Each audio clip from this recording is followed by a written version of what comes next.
Football is a beautiful game, and it's also a weird game. Welcome to Football Myths. Today, it is time for the weirdest rules in football history. Penalties have always been taken from the penalty spot. Surely this is true, right?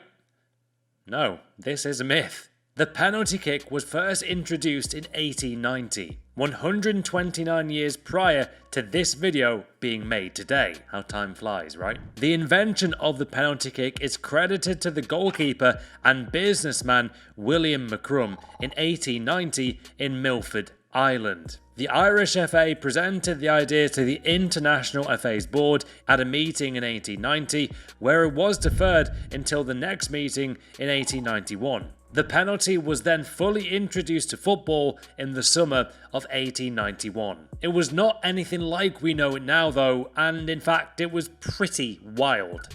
A penalty was awarded for an offence committed within 12 yards of the goal line. A penalty could be taken from any point along the line 12 yards from the goal line. There was no restriction on dribbling with the ball. The ball could also be kicked in any direction. The goalkeeper was allowed to advance up to 6 yards from his own goal line to the penalty kick taker. Imagine that rule today, how everything would just change. The penalty spot itself was not created until 1902, so players for 11 years could dribble with the ball. They could actually score from anywhere alongside that 12-yard line. It was a madness. That's not where things stop though, being weird with football rules, and in the late 90s, the MLS decided to have a rule which had penalties taken from the 35-yard line.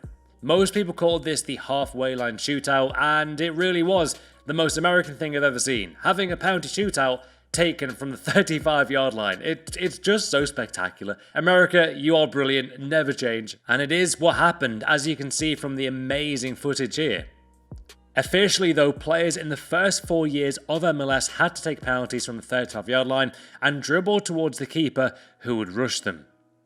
I want these penalties back in some kind of way in football. If you handballed a ball within 3 yards of the goal, it was always given as a goal. Yes, this rule is actually true. This was a rule back years ago. By years ago, I actually mean 1882. It's also a rule that was incredibly controversial and only lasted 1 year. In 1882, the rule officially stated, if any player of the defending side, except the goalkeeper, stops the ball with his hands within 3 yards of the goal when it is going in goal, it shall count as a goal to the opponents. This rule, while it makes sense, was not proven to be successful. I mean, a lot of the time, the player may not even purposely handball the ball, so there was that. There was obviously no technology back then, anything near what we have today, so no replays were allowed. So they scrapped the rule a year later, and I agree, I think they had to do this. What a bizarre rule this was. You can't be sent off before a match has started. How much of a shithouse do you have to be to get sent off before a match even begins? If you play in Sunday League, if you play professional, you've got to be crazy to be sent off before a match even starts. This scenario though is heavily reliant of abuse physically or verbally, mostly towards a referee, however it's more so towards anyone. The officials could then decide to actually dismiss the player before the match even begins. This happened in 2017 at a city called Marseille in France. Patrice Evra went over to Marseille fans and kicked one of the fans in the head before the game had even kicked off. Evra was the first player in Europa League history to ever be red carded before the match began.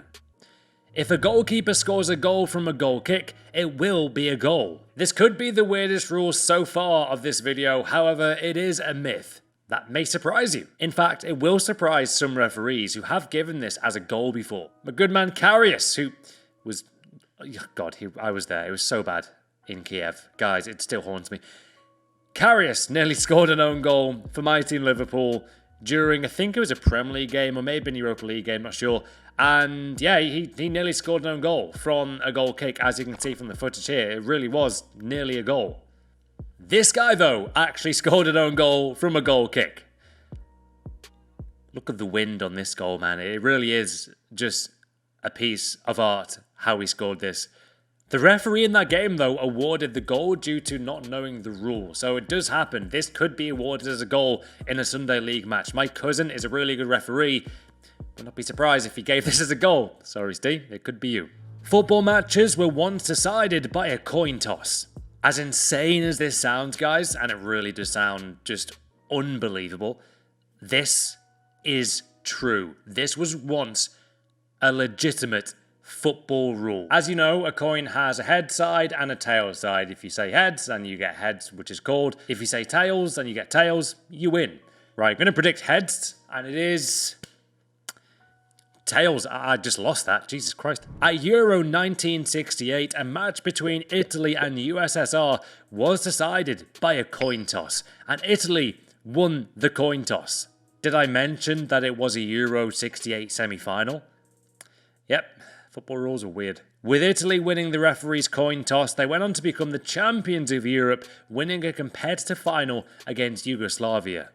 Well, there you have it, guys. There are some of the weirdest football rules in the history of our beautiful game. Comment down below with any more bizarre rules in football. Leave a like if you want to see more football myths. I really love doing myths. It's such good fun. If we can hit 9,000 likes in 2 hours, I'll do another football myths next week. I really want to get this hype, guys. It's fun. It's very interesting to research the history of our game. Subscribe for more, and I'll see you guys later.